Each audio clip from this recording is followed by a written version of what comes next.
This is what it looks like when you try to house 900,000 people on 1,200 hectares of land. This is a Rohingya refugee camp in Bangladesh. Ahead, I'm going to show you the disturbing story of how the Rohingya people are desperately trying to survive, and you will see the people from all over the world who are desperately trying to help them. Hello, welcome to Plugged In. Today, we examine a world crisis, migration, refugees, and the challenges ahead as more and more people are on the move, some running for their lives. In 2017, 258 million people were living somewhere other than the country where they were born. And according to the United Nations, that 258 million is more than 3% of the planet's population. Humans have always migrated, some for opportunity and some to save their lives. Since August 2017, more than 700,000 Rohingya fled what the United States and the United Nations have identified as ethnic cleansing by the Myanmar military. They fled from Myanmar's Rakhine state to the relative safety of Bangladesh, where refugee camps were already populated with about 200,000 Rohingya who fled earlier attacks. Now, more than 900,000 Rohingya are in those overcrowded refugee camps with little hope for change anytime soon. I went to Cox's Bazar in June for Voice of America. It was my second trip in 6 months to the Rohingya refugee camps to see what's being done to help these people survive. You know, I've heard people say that it's gotten better. I didn't think it had gotten better because you've had more people who have descended upon this area, run out of Myanmar by the Myanmar military, ethnic cleansing, and so it seems more crowded as they try to expand these camps. And this is just the beginning.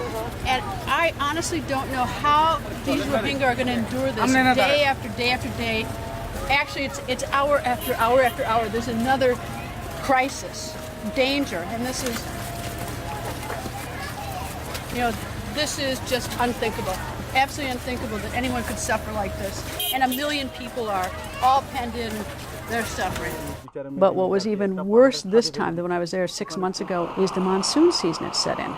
And you've got all these people, almost 1 million people who descended upon this area fleeing for their lives, and they took down all the vegetation to build shelters and also to use as fuel to cook. So there's nothing, there are no trees or anything to hold the soil. And they came in, and in desperation, they built these shelters wherever they could first see them, and they built them on hillsides. Well, now comes the monsoon season. And the monsoon season, unless you've been in a monsoon, you've never seen anything like it. So now what's happening is these shelters are literally collapsing on the shelters beneath them. Then you've got the added problem that there were some latrines that were built on the hillside too. That likewise, those are now collapsing and they're draining, and the filthy water and the feces in the water is flowing down into the water system. And you know that that's a fertile breeding ground for disease. That's how cholera is transmitted, is in filthy water.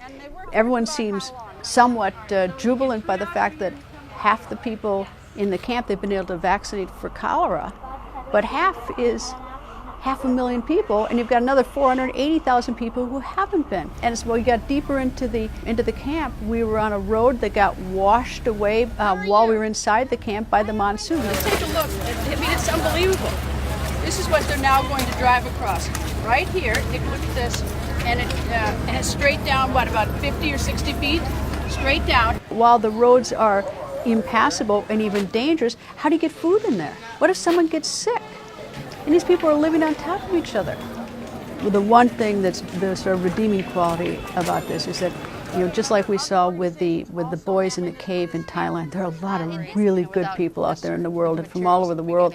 And to deal with the health crisis, you've got a lot of NGOs that have come to Bangladesh to help out. So there's been an overpouring of help from the world, but you can't meet the magnitude of the challenge. That's the problem. So the good side is you see these incredible people working around the clock, 24/7. By the other hand, is that you look around and you see that there are almost 1 million people here, and it's just not being handled completely. There's not enough of a world spotlight on this crisis. The one thing that would give me hope is if there were a greater commitment to use the giant spotlight of the world media on this crisis, because this is ethnic cleansing. And the world sort of collectively said never again after the Holocaust, and said never again after Rwanda. Well, it's happening again. The UN has called this ethnic cleansing. The United States has called this ethnic cleansing. So this is one of those instances where the world media, it can't cure cholera, it can't reverse what's happened, but it can use its power and its influence by putting its spotlight on this crisis, which is frankly something that we all want to do as journalists, is put a spotlight on, hoping to lead towards solutions, or at least dialogue towards trying to find solutions. According to the International Organization for Migration, the Rohingya make up about 1 million of the 22.5 million refugees worldwide. And according to the data, almost half of the world's migrants were born in Asia. Primarily India, China, and Bangladesh. Mexico and Russia are also large sources of migrants. Where do they go? The IOM says 10 countries host more than half of the world's migrants. Saudi Arabia, Germany, Russia, they each host about 12 million migrants. Almost 9 million are in the UK, and these numbers don't even come close to the nearly 50 million migrants in the United States in 2017. An American has led the International Organization for Migration for most of its 65-year history. But a few weeks ago, the IOM's member states elected Portugal's Antonio Vitorino to lead the organization for the next 5 years. Ken Isaacs, vice president of the charity Samaritan's Purse, was U.S. President Donald Trump's choice for IOM Director General. But the revelation of controversial tweets Isaacs made about Islam and heightened criticism towards the United States over Trump administration policies combined to thwart his candidacy. Full disclosure, Ken Isaacs is a friend of mine, and I publicly said he would be good for the job. I interviewed him recently right before the IOM election, and we discussed his controversial tweets, the IOM's role in the world, and the United States as a nation of immigrants. From UN data that I have read, there's 47.5 immigrants in the United States. The difference between a migrant and an immigrant, a migrant is the actual physical movement, and immigration is the legal process. So the United States has more immigrants in it than any other country in the world, according to the data that I have read. All right, some places it's just absolutely atrocious. I read recently about there have been lots of deaths of migrants in the Mediterranean, for instance. I read the number, I think, this year, 2018, and we're just into June. There's more than 650 have died in trying to migrate, and they drown in the Mediterranean. Does that come under your purview at all, the IOM? Does it have any role in trying to make that safe? Yes, IOM does have a role in trying to help states make migration safe. So, but you bring up a good subject. What would drive somebody to cross the desert and then try to cross the sea in a rubber raft with 100 or 200 or 300 other people in it and overcrowded and risk their lives? I read somewhere that about 1 out of every 29 people crossing the Mediterranean die. So what is so bad at their home? That's a rhetorical question, but it does beg further analysis into what are the drivers of migration. Is it opportunity? Is it security? What is it? And I think that if the world wants to create a safe environment, they need to reduce the drivers of migration so that people don't take risk with their lives. All right, but the IOM doesn't step in until they actually start moving, right? Does the IOM have any sort of for instance, if sometimes it's environmental in terms of people can't, there's a drought and they're starving to death, right, or there's war. Is that something the IOM gets involved in, or does the IOM not get involved until there's movement, until someone elects to go and has moved? So this question that you're talking about, like where's the fence around the yard or what's the division of labor, it always moves a little bit because IOM is projectized. And what that means is that their money doesn't come in a big appropriations bucket. Their money comes because they worked with a member state, they identified a need, they wrote a proposal, and they shopped the proposal out and they got funding for it. So that means sometimes they would do things that would look unusual compared to other things that they do. So there's not an exact beginning and ending circumstance.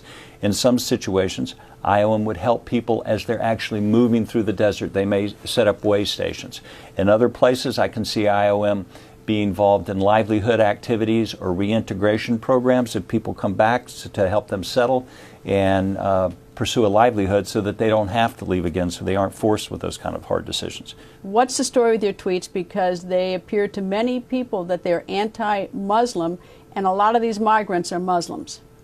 So I'm not anti-anything, and what I have learned is maybe what I should have read in your book, everything that you needed to know about social media, but trying to communicate a message in 140 characters is not something that I'm skilled at.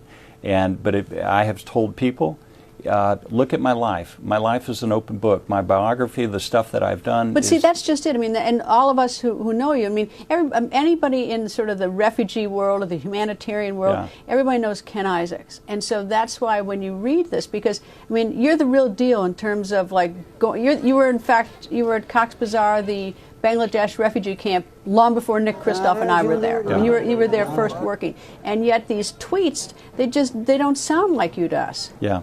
Well, there are things that I shouldn't tread into that I treaded into on social media. And there are security dimensions and concerns. And articulating them in 140 characters is not my forte. I won't be doing that anymore. And but again, I just have asked people to judge me on my work. You've been on the humanitarian side, and you say now that that there's a political dimension to this. But what's been the biggest thing that you've learned out of this sort of steeping yourself in this this job? It is enormously complex. The issue of migration does not mean to one country what it means to another country. If you go to Bogota and talk about migration, it means one thing. If you go to Mexico City, it means another thing. What I'm saying is that every country has its own dynamics and its own interest. And, in the United States, when people talk about migration, they tend to think of the wall. But it's much more than that. As I said earlier, the United States has 47.5 million immigrants in it. And one thing that all of us have in common is we descended from migrants. All of us, there's no exceptions. And if you go to Bangladesh, or the Philippines, they each have about 10 million citizens that work abroad, and they send that money back home. This morning I met with a national leader from El Salvador. He explained to me how important those remittances were to his national economy. So in countries like that, what they want is for their citizens to be safe during the migration process. They want them to be able to go abroad and work. They want them to be able to send money back. They probably want to have a reintegration program for them when they come back. And that's very different than a country like Italy, who's going through political turmoil right now, and the political rhetoric is deportation and stopping people at sea so they don't get their foot on the land, which is not dissimilar to what the United States has done in the past with Haiti. The International Organization for Migration is under the United Nations umbrella with a budget over $1 billion. Margaret Bashir is VOA's UN correspondent, and she joins us. Nice to see you, Margaret. Thanks, Greta. Margaret, there's a difference, is there not, between a refugee and a migrant? And what is the difference? How is that recognized? So building off of what Ken Isaacs said there, a migrant is someone who is moving across borders to work. So it could also, I think people sort of have this image of all migrants coming in dinghies or crossing the southern border of the United States with a backpack. A lot of them are coming in business suits, and they're going to Silicon Valley, or they're going to London to work in banks. Migrants can be anybody crossing a border to take a job. And the vast majority of the 266 million migrants globally are doing it in a regular fashion, in a legal fashion. They have the visa to work.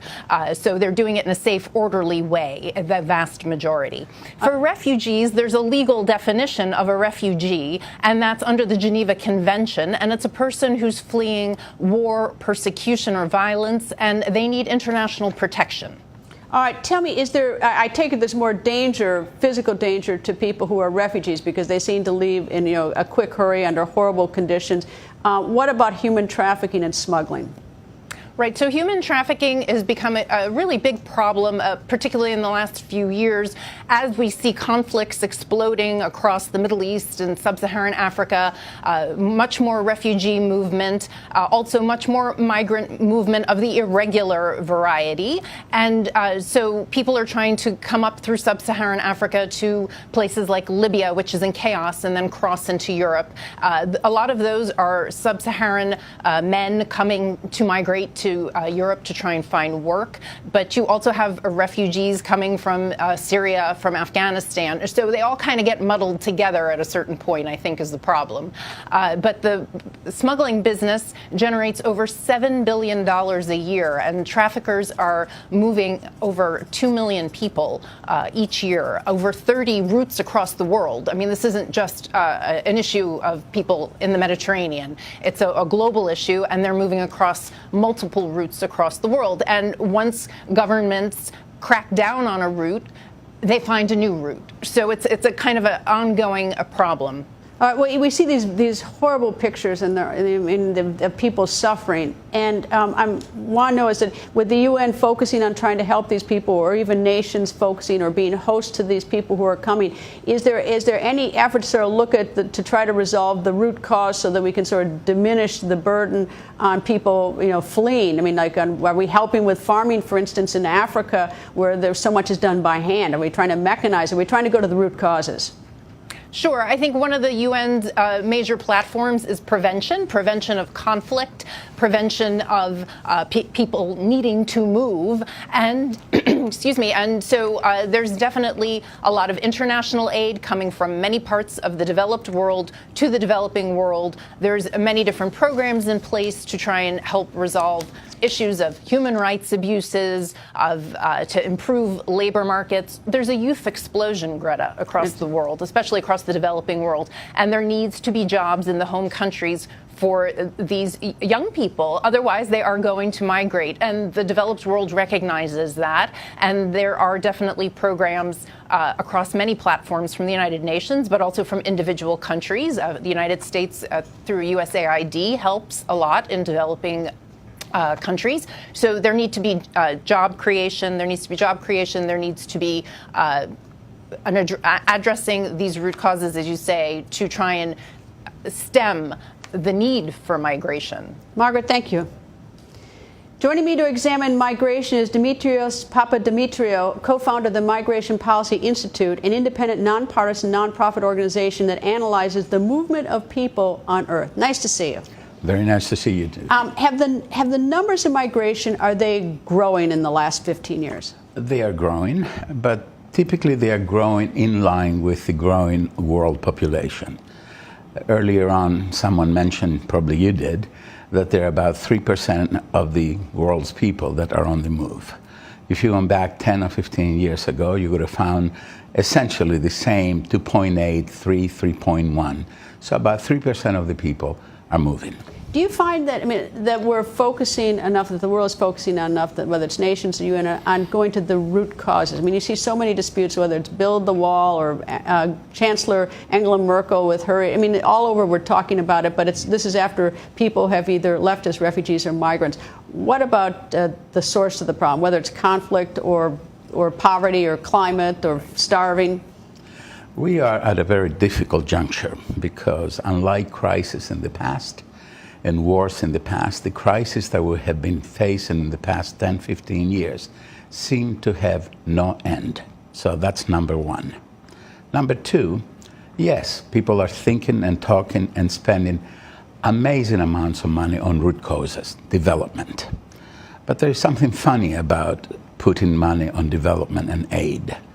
For a period of time, sometimes a generation or more, the only thing that they accomplish is generating more interest in migration rather than reducing migration. In what way? Once people have the knowledge and the means to try to get to a place that they want to go to, they do it. And they do it because they have previous cohorts, their family, their relatives, people from the same village, etc., who did make it over there and succeeded. So they have already created a pathway for them to go. So with development and other forms of aid, we have to pay attention to the following things. First of all is education, particularly education of girls, because that has all sorts of positive effects in terms of reduced fertility, in terms of family formation, etc., etc.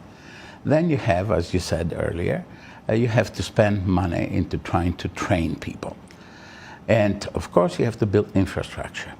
And you have to have extraordinary patience, because if you are spending people's money, if Germany and Sweden and Norway, who put extraordinary proportions of their budget in development aid, if they do so, they have to answer a question that their people might ask, which is, how has that aid reduced unwanted migration? By unwanted migration, I mean illegal immigration.